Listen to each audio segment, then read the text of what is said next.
I need to thank PIC for giving us such a wonderful opportunity to interact with a great audience. I'm,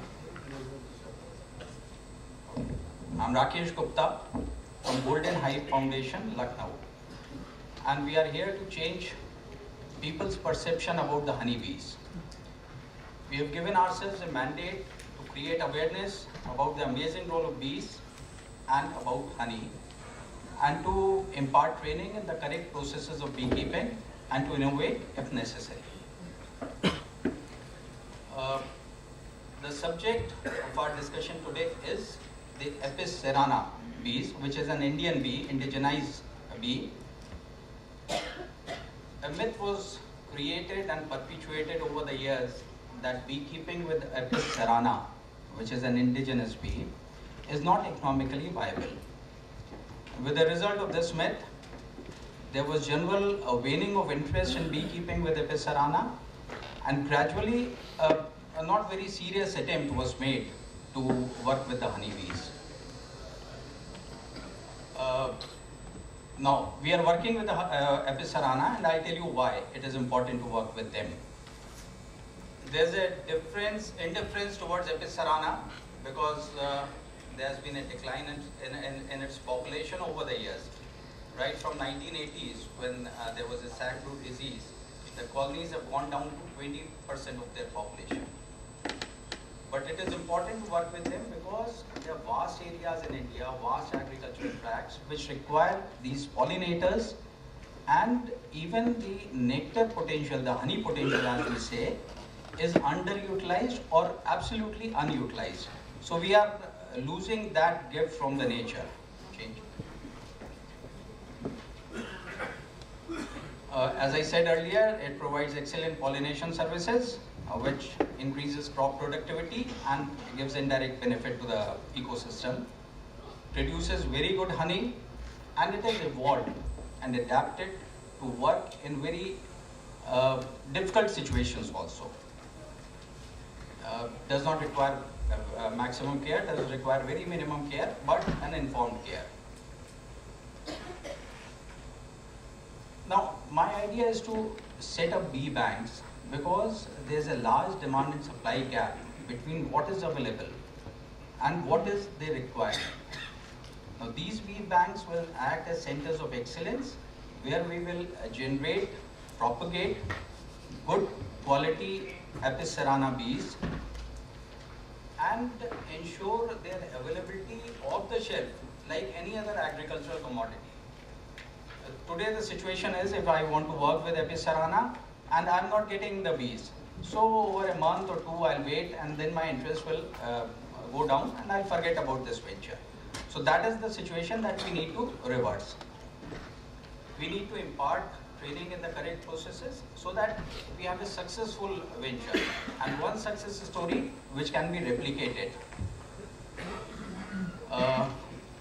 Why our bee box? We have designed a new bee box which is different from the traditionally being used boxes, simply because this gives greater flexibility and greater convenience to the beekeeping. It is a two-layered box, can be converted into 3 layers or multiple layers can be put on it. Better reinforced frames, new design frames, and provides space to the queen to work there. Now, there's one place where the queen works, there's another place where we store honey, the bees store honey. And that is one place where we do not want the queen to go, because they would be laying eggs, there would be larvae and pupa, and when we are extracting honey, all the fluid from the larva and the pupa and the eggs also gets into the honey. So this super area is meant for honey storage in the natural way. We have provided only wooden wedges and not the frames, so that bees have more space to store more honey, so that our productivity increases. And one thing more I learned, in that super we do not require a honey extractor also. A machine to extract the honey can be done without the honey extractor. This is a bee return board which will allow the bees to return back from the super into the lower chamber, but this is a one-way process. they will not be able to come up into the super again.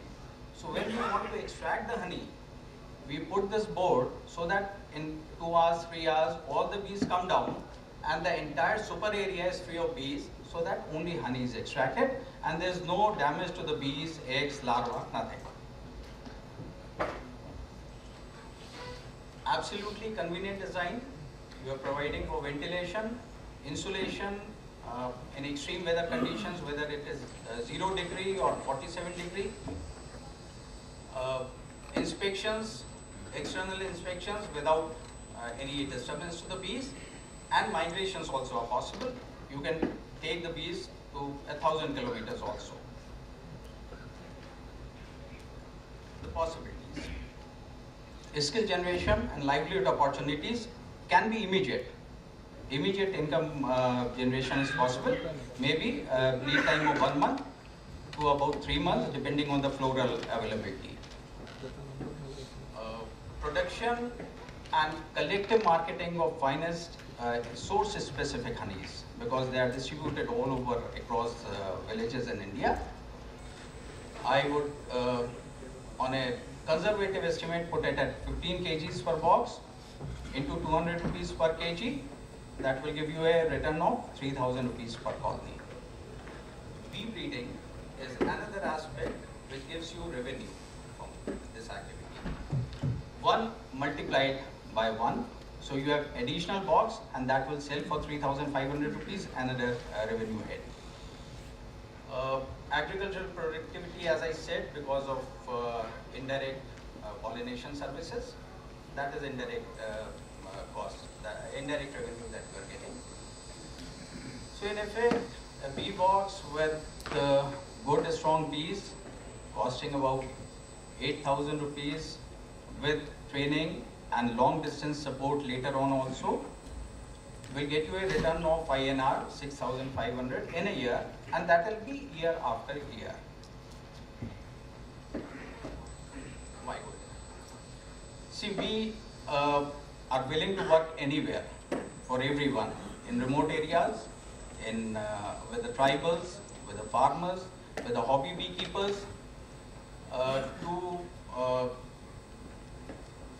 provide them the training, the post-implementation support, and to ensure that they get small success stories.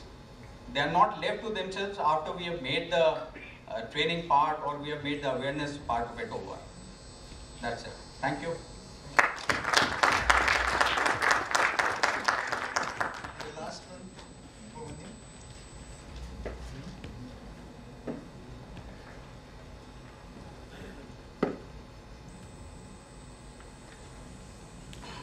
Hi, Namaskar.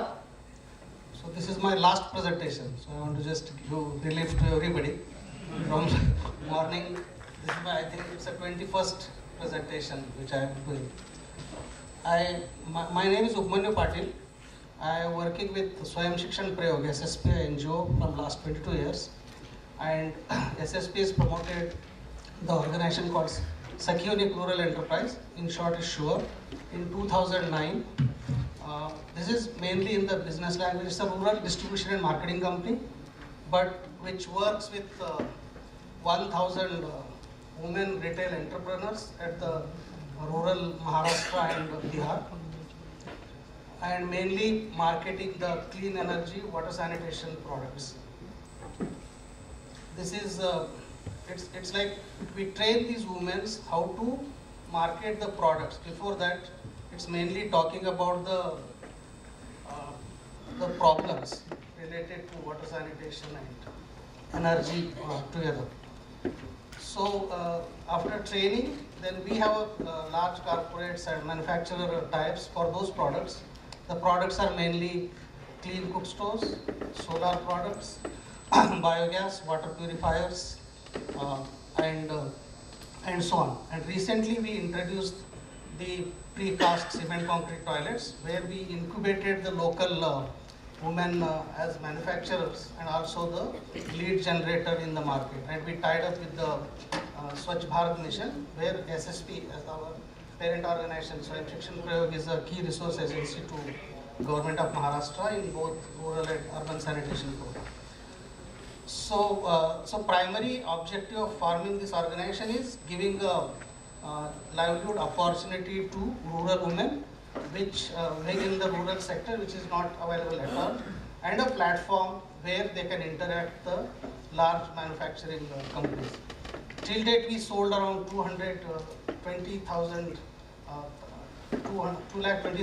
cook stores, and all put together the products around 250,000.